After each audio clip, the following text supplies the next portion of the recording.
नमस्कार भाई लोग, का हाल बा।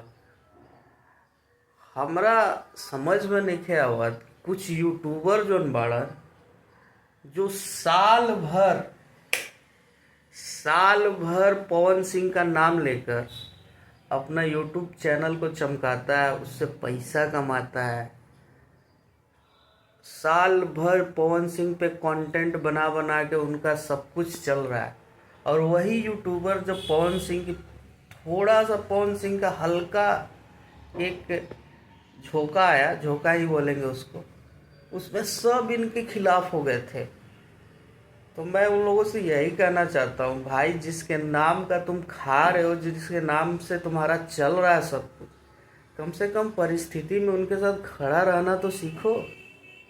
एक पानी पे रहना सीखो तुम लोग।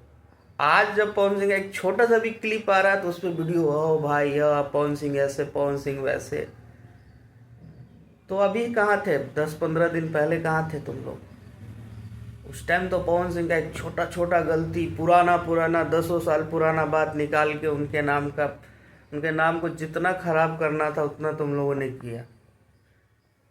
ये जनता भी जानती है मैं किस यूट्यूबर के बारे में बोल रहा हूँ। भाई लोग, आप लोग कमेंट में उस यूट्यूबर का नाम जरूर लिखिएगा जिसके बारे में मैं बोलना चाह रहा हूँ। बाकी ये बहुत ही गलत बात है। धन्यवाद। जय भोजपुरी।